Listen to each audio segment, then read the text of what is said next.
right, let's see what Alex has. So right here, I'm using Backtrack. They have plenty of tools that you can use. One tool I'm going to show you is Armitage. Kind of worked with it, not really. So this presentation's Armitage? Yes. Okay. So Backtrack, you can install it on your operating systems, on your computers. It doesn't come with a wireless driver and stuff, so I installed WIC-D so that I can be connected to our internal network here. And it just, you have to be patient a little bit, but all I have to do is type Armitage in the terminal, and it brings the GUI up. And from here, it shows up the GUI. And it has Metasploit with it and everything. I was playing with it yesterday here. I'm going to clear the hose.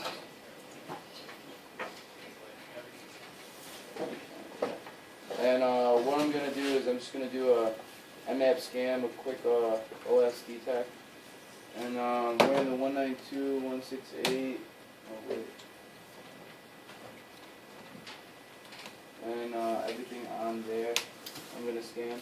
So it's going to take a little bit. And it's going to show you all the computers that it can find on that network. It's like a waiting game, kind of. This is just Nmap? Yeah, right now it's just scanning everything so far through Nmap. And it says it's complete. Those are the computers. So this is primarily works best with Windows XP. Not really Windows 7. It's good for the Windows XP side. And right here, once you find your PCs, you're going to click on attack. And one of the attacks that I found worked best was Hail Mary. It just does a bunch of exploits on these systems that on your network, and it tries to find the best exploits and tries to reveal as much as it can. And this one I think might take the longest. So yeah. So it's just launching a bunch of exploits. When it shows up, it'll show up and it'll say you can go through a bunch of attacks, and what you can do, there's several attacks you can go through. Some involve, a little social engineering with it. Some, if the computer's really bad, which you'll see, which is not even like protected at all, you can do something called a interpreter, and you can get right into the computer command line, or VNC. What's it called again? Interpreter. Interpreter? Yeah. Never heard of it. You'll see that. 292 exploits it found on one machine? For one of the machines. So. Automated hacking. Yeah. Through this, yeah, and other things. I've looked at some of the different things that you can try. Some of them is like, you launch it through, let's just say for Internet Explorer, you have to launch something, you have to have them go on Internet Explorer and click that link. So people do social engineering through that, like through social networking sites. They tell them click this link. You've seen on spam and stuff. So that's one way that they can hack into your computer through this kind of stuff. So it's kind of cool. They have it through. They can also hack into the router through Telnet. So it tries and does all the credentials, or you can try it on your own. I don't know. It's a neat tool. And on the left here, you can see all these exploits. I don't know if it's gonna. Yeah. So for Windows and all the exploits it has in right there for you. Let's just say TP, click one and try and get into it. But I'm not gonna go with that.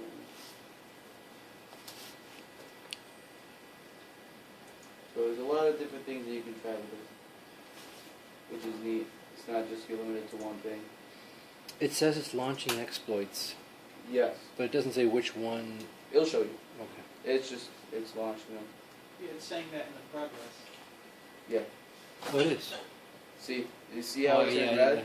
That means you can attack that one. It's pretty bad. Well, it had 292. You'd think one of them would work. Yeah, exactly. so I'm gonna wait for it to finish.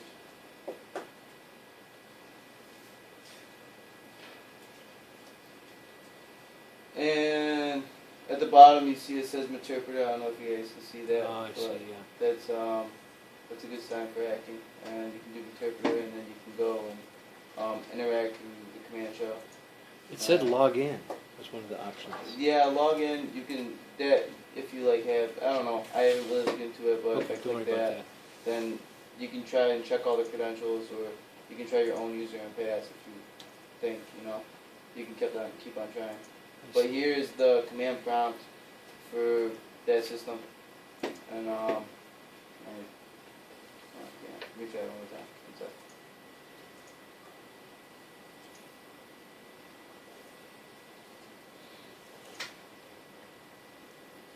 Oh, it's still loading.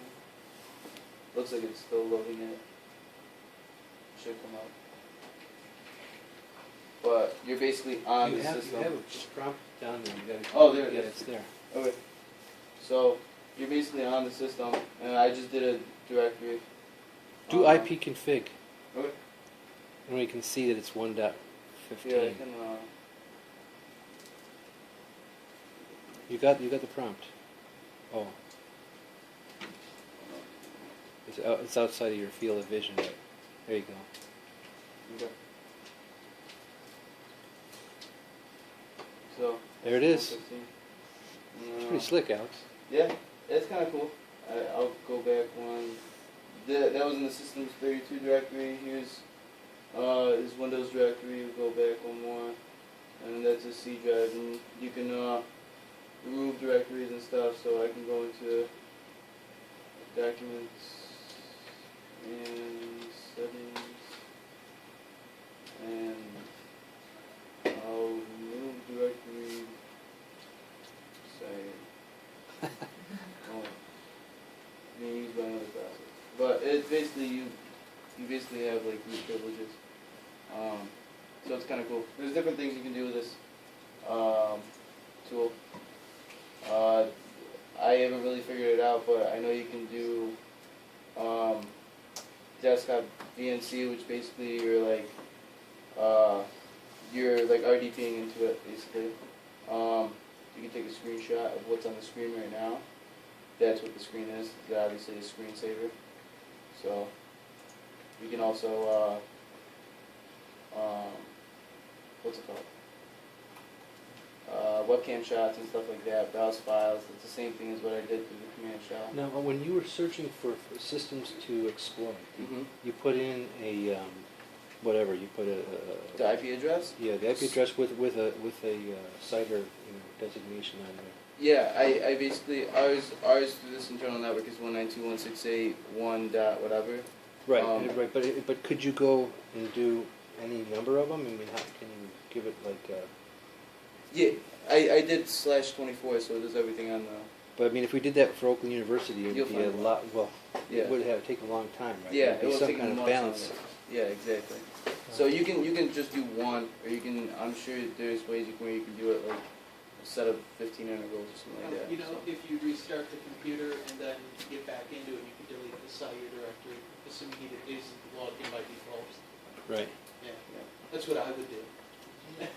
Yeah, well, Or you could if kill not- whatever process it is that has it locked up, whatever Yeah. one. Well- It Yeah. might be hard to figure out. But Yeah, that's right. Well, Alex, if the computer is frozen, you can hit the power button, turn it off, and hit the power on to start again.